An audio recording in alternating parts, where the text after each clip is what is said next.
One of the things is we do fixed term tenancies, we don't do periodic tenancies. We control when the tenancy period ends and it hits the peak time, not the trough time. And that means if the tenant decides that they want to leave and go home to China in the end of November when they've finished exams, they're responsible for meeting the rent payments until such time as you can find a replacement tenant. It's not your bank balance that's getting the big hole in it. You always make sure you take your 4 weeks bond. That's what you're legally entitled to take, so why wouldn't you? It's the biggest insurance policy that you can have, and then you go through your recruitment program from there. That's not to say that you don't work with people, because life happens, people's circumstances change, and you work through managing an exit early on a fixed term tenancy, but the risk is with the tenant and not with you as a landlord.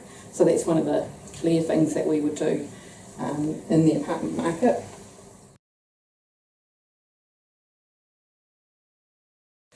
In my tenancy agreement, I'm very specific to say I name all of the tenants. I won't have people with flatmate situations to say they can recruit other people and they're responsible. Everybody who is resident in the property is a tenant on the tenancy agreement and liable for the responsibilities under the tenancy agreement.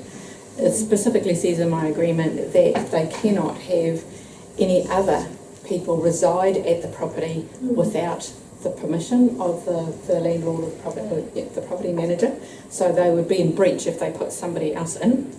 And people have family come to stay. You know, I had a little Korean student that actually was with me for 4 years while he completed first his international language program and then his 3-year degree, staying in the same little studio apartment. So in that one we were talking about 23 square metres. And Mum and Dad came to visit from Korea. And they had the bed because there's only one and it only fits one, and he had the little mattress on the floor while Mum and Daddy were here for 4 weeks from Korea to see how their board's doing, and that's fine. Because he told me it was happening and is it okay, and we let the building manager know there were other people coming and going. If you're a tenant and you live there and it's your home, you're allowed to have people come visit you, but not stay. So worst case, I've just heard of one recently in a building, quite a nice building in a big apartment in the city. So it's two bedroom, I think, and close to 70 square metres. Owners originally owner-occupier. They left and went back home, which is offshore. Left their daughter, who had grown up here, living in the apartment. She found a boyfriend, and she moved out to move in with her boyfriend, and she became the landlord and rented the property to one person and his flatmate. She signed an agreement with the one person, not with the flatmate. We've subsequently discovered that she had a 2-line tenancy agreement that says you can rent this property for X number of dollars per week, and that's all it says. That's the only terms and conditions she put on it. That's good enough, yeah. And the original tenant is not in the country and hasn't been for the last 18 months, and there are 13 people currently sleeping in that unit. 2 bedroom. Yeah.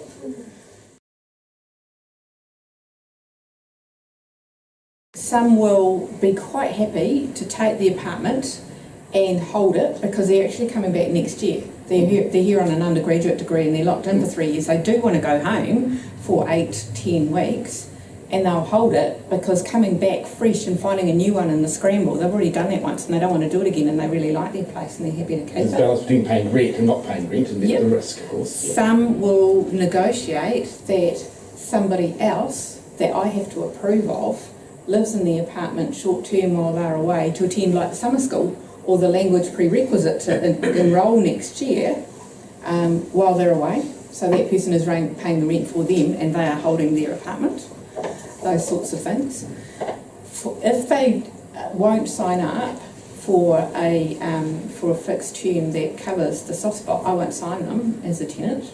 But there are other companies that will. There are other companies that will operate and just give you an out in the middle of November, or give you a periodic and you can just give 3 weeks notice. Those are the landlords that are coming back to me and saying, can you pick this up? Because I've been vacant for 3 months. That's the risk. Yeah, that's the risk. And other property management, some of the larger shops in town will definitely do that, but we deliberately don't, and so we won't sign them up. You will get people that are experienced enough in the market to know that that's what you're looking for, and they'll say yes and they'll sign up your fixed term contract, but they intend to go in November. They just don't tell you that. So in November they go, oh, I've got this family Certain thing things that's have changed, happening, and yes. yeah, I have to go. But that's managing for any reason There's no paper whatsoever. gap anyway. Yeah, that's managing somebody out of a fixed term tenancy on their early termination for whatever reason, and they're the ones that are wearing the risk, not you. So I have had one that it did take me 4 weeks because the tenant actually bailed out on Christmas Eve, and it took me 4 weeks to get the replacement in, and I did have 4 weeks I was off. lucky that it was only 4 weeks. Yeah. I've never had worse than that in 5 years. It's the worst time of year. That's at the absolute darkest time, it took me 4 weeks. Part of the relationship triangle in apartments is really keeping on side with your building manager and knowing and understanding them. They're a valuable source of information. They're on the spot, and usually in most of the buildings they'll have security cameras operating things. They know who's coming and going and who the legitimate tenants are. I always introduce my tenants to the building managers, especially if the building manager's resident in the building. They're not always, but a lot of them live in. And I introduce my tenants, and so they get to build that relationship straight away. The building managers will tell you if your tenants are causing a problem. And one of the things about that relationship is the building manager is going to be there a lot longer term than your tenant is.